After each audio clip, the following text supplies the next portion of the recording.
নমস্কার, আমি দেবপ্রসাদ গাইন চলে এলাম প্রত্যেক দিনের মতো আজকেও আমরা সিএএ নিয়ে আলোচনা করার জন্য। তো প্রত্যেক দিনের আলোচনা কি? সিএএ তো আর ডানা গজাচ্ছে না যে তারা ডানা গজাচ্ছে, ডিম পাড়ছে, বাচ্চা হচ্ছে, বাচ্চা বড় হচ্ছে, এরকম কোনো কিছু নয়। তাহলে কি বলি প্রত্যেক দিন? আর কেন বলি প্রত্যেক দিন? বলি সিএএ কি, কেন এবং কি কারণে করতে হবে, কারা কারা করবে, করার সুফল ও কুফল, এবং আমাদের এই উদ্বাস্তু মানুষের স্বার্থে প্রত্যেক দিন আমি বলি। তার কারণ এই সিএএ সিএএ সিএএ অর্থাৎ সিটিজেনশিপ অ্যামেন্ডমেন্ট অ্যাক্ট, এইটা আপনারা যখন নিজেদের নিত্য বিনোদন, চিত্ত বিনোদনের জন্যে মোবাইলটা এইরকম উপর দিকে ঘষাঘষি করেন শুয়ে শুয়ে, হঠাৎ করে সিএএ লেখাটা দেখে আপনারা একটু থেমে যান। থেমে যাওয়ার পর হয়তো কেউ 2 মিনিট, 1 মিনিট, 5 মিনিট আমার বক্তব্য শোনেন যে সিএ প্রত্যেক দিন বলে কি বলে একটু শুনি।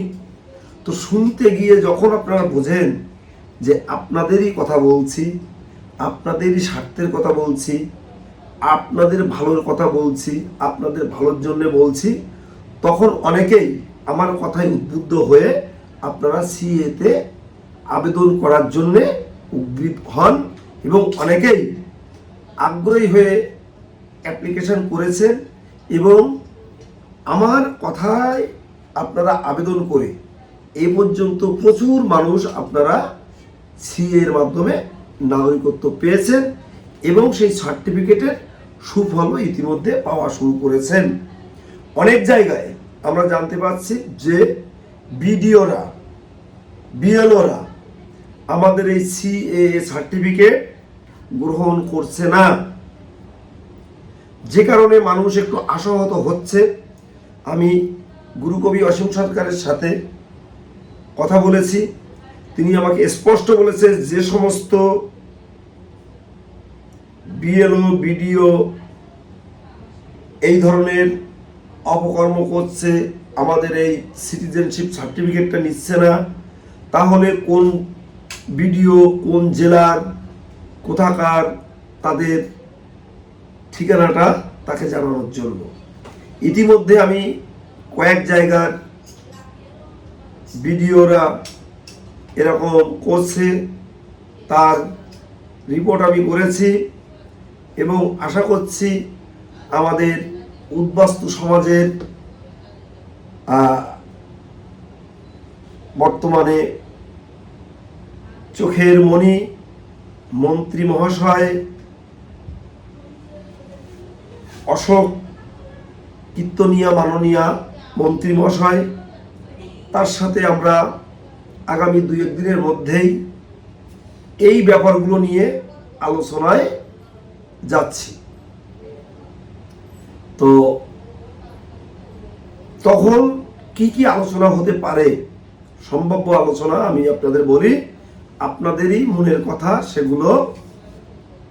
সেটা হতে পারে সিএএ সার্টিফিকেট পাওয়ার পর পাসপোর্ট অফিসে কি কি বিড়ম্বনা হতে পারে এবং হচ্ছে, 1 নম্বর গেল। 2 নম্বর, সিএএ সার্টিফিকেটের মাধ্যমে অনেক জায়গায়, অনেক ক্ষেত্রে আমাদের এই উদ্বাস্তু মানুষ তাদের ভোটার তালিকায় নাম উঠাতে পারছে না। অনেক সময় দেখা যাচ্ছে যে সিএএ সার্টিফিকেট নিয়ে যারা অন্নপূর্ণা করতে যাচ্ছে তাদেরকে অনেক ক্ষেত্রে বলা হচ্ছে শুধু সিএর সার্টিফিকেট থাকলে হবে না, শুধু সিএ অ্যাপ্লিকেশন করলে হবে না, ভোটার তালিকায় নামও থাকা চাই। এগুলোর জন্যেও আমাদের উদ্বাস্তু সমাজের মানুষগুলো অতীব বিড়ম্বনায় পড়ছে।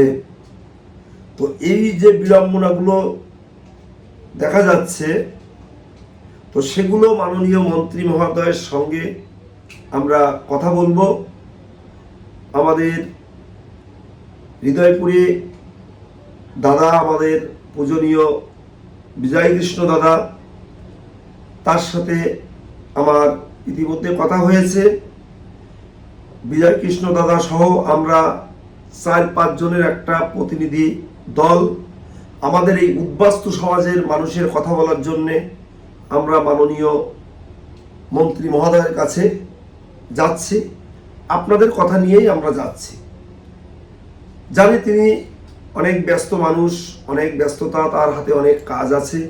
তার ভিতরেও আপনাদের জন্যে আমরা তার সাথে কথা বলার হয়তোবা একটুটুকু সুযোগ পাব, এই আশা আমরা করছি। এবং আশা করছি শুধু নয়, কথা বলতেও পারবো। কথা বলা শেষে তিনি আমাদের কি আশ্বাস দেন সেটা আমি আপনাদের আমার এই ভিডিওর মাধ্যমে তুলে ধরব। এবার আসা যাক, সিএএ করতে গেলে কি কি বিড়ম্বনা হচ্ছে সেগুলো মাননীয় মন্ত্রী মহোদয়ের সাথে আমরা তুলে ধরব। প্রথমেই ভাবে যে বিড়ম্বনাটা হচ্ছে বাংলাদেশের ডকুমেন্টস, তার জন্য মানুষের অনেক ক্ষেত্রে অসুবিধা হচ্ছে। তো আমরা মাননীয় মহোদয়ের কাছে আমরা একটা দাবি করব এবং সেটা তাকে বলবো যে স্বরাষ্ট্র মন্ত্রকে তিনি যেন অতি শীঘ্রই আলোচনা করে যে আমরা উদ্বাস্তু মানুষ, আমরা এসেছি, আমরা নোটারির মাধ্যমে বলে দিচ্ছি আমরা এত সালে এত এত তারিখে ঢুকেছি, তার কোনো প্রমাণ দেওয়া লাগছে না সিএএ তে। আমরা বলছি আমরা পাসপোর্টে এসেছিলাম, অনেকে বলছি পাসপোর্টে আসেনি। অনেক ক্ষেত্রে পাসপোর্টে আসার পরেও পাসপোর্ট ছিঁড়ে ফেলে দিয়েছে, আমি পাসপোর্টে আসেনি। সেটাও যদি মেনে নেওয়া যায় তাহলে 1C-তে যে একটু আপডেট করে এই জায়গাটুকু আনা হয়েছে, ওখানে আর ছোট্ট দুটো কলাম যদি লেখার একটু ব্যবস্থা করে দেওয়া যায় যে আমি বাংলাদেশ থেকে আসার সময় এইভাবে চলে এসেছিলাম, আমার ঘর বাড়ি ভেঙে দিয়েছিল, আমার ঘর বাড়ি পুড়িয়ে দিয়েছিল, আমি কোনো রকমে পালিয়ে চলে এসেছিলাম, আমি এই মুহূর্তে বাংলাদেশে আমার কোনো জমি জায়গার কোনো কাগজ আনতে পারবো না, কোনো প্রমাণ আমি দিতে পারবো না, তবে হ্যাঁ আমি বাংলাদেশ থেকে এসেছি, আমি বাংলাদেশি হিন্দু সনাতনী, আমি বাংলাদেশি, এই ডিক্লারেশনটাও আমি দেব। তাতে যেন ডিএলসি অ্যাকসেপ্ট করে এবং আমাদের যে সেন্সর বোর্ড আছে তারা যেন এটা দেখেও আমাদের নাগরিকত্বটা দিয়ে দেয়, সার্টিফিকেট প্রদান করে। এটাই আমরা তাদের কাছে করজোড়ে অনুরোধ করব যেন তারা আমাদের এই বক্তব্যগুলো সাথে একমত হন। আমাদের যারা মতুয়া সম্প্রদায়ের আমরা আছি, আমাদের কুলগুরু শান্তনু ঠাকুর মহাশয় এবং সুব্রত ঠাকুর মহাশয়ের সাথে আমরা এ বিষয় নিয়ে যোগাযোগ করার চেষ্টা করব। তারাও খুব ব্যস্ততার মধ্যে থাকেন, তারপরেও আমরা আজকে নিজেদের মধ্যে একটু আলোচনা করেছি যে আমরা তাদের সঙ্গেও এই ব্যাপার নিয়ে একটু কথাবার্তা বলব। তো এইরকম নয় যে আমরা বলবো তারপরে তারা করবে, বা আমরা বলবো তারপরে তারা শুনছে, অন্য কেউ বলছে না বা বলেনি, এইরকম নয়। হ্যাঁ, অনেকেই হয়তো বলেছে, বলবে, ইতিমধ্যে বলাও হয়ে গেছে, তারপরেও আমরা এই উদ্বাস্তু মানুষের পক্ষ থেকে আমরা যাব তাদের কাছে। ইতিমধ্যে আপনারা জানেন এই মোটামুটি কয়েক বছরের মধ্যে কয়েক হাজার মানুষের সাথে সারা পশ্চিমবঙ্গ নয়, ভারতবর্ষের প্রচুর রাজ্য থেকে মানুষের সাথে আমি কথা বলেছি, ভারতবর্ষের বাইরে যারা প্রবাসী আছে তাদের সাথে কথা বলেছি, প্রচুর লোককে আমি সিএতে আবেদন করার জন্য বিভিন্ন জায়গায় তাদেরকে পাঠিয়েছি। মহারাষ্ট্রের মুলছড়া গ্রাম সহ বিভিন্ন জায়গায় আমি ক্যাম্প করার সহযোগিতা করেছি, উড়িষ্যায় মালকানগিরি, তারপর কোড়াপুর, রায়ঘোড়া, এ সমস্ত অঞ্চলও আমি নিজের দায়িত্বে নিজে তাদের সাথে আমার রিলেটিভদের সাথে কথা বলে সেখানেও কিন্তু আমি সিএ আবেদন করার পরিকল্পনা নিয়ে সেখানেও আবেদন করিয়েছি। সার্টিফিকেট অনেকে সেখান থেকে পাওয়ার পথে আছে, অনেকে পেয়েও গেছে। আপনারা জানেন পারাদ্বীপেও আমি গেছিলাম, উড়িষ্যার বলেও গেছিলাম, আপনারা দেখেছেন অনেকেই ভিডিওতে। এই মতো অবস্থায় বিহারে আমরা অনেককে উদ্বুদ্ধ করেছি, আমাদের যারা উদ্বাস্তু সমাজের মানুষ আছে। তো আজকে আপনাদের সামনে একটাই মাত্র আমার কথা বলা, আপনারা যারা সিএতে আবেদন এখনো করেননি অবশ্যই আপনারা সিএতে আবেদন করুন। কারণ এই সিএতে আবেদন করে সার্টিফিকেটটা অন্তত পেয়ে থাকুন। দেখবেন আমরা যদি ইতিমধ্যে মনে করেন আমরা প্রায় 35+ মতো, প্রায় 40,000 শুভ আমরা সার্টিফিকেট পেতে যাচ্ছি। এত মানুষের সংখ্যাটা কিন্তু ছোট নয়। এই সংখ্যা যখন 1 লাখ, 1.5 লাখ, 2 লাখ হয়ে যাবে, দেখবেন যে আমরা সার্টিফিকেটধারীদের কথার একটা মূল্য থাকবে।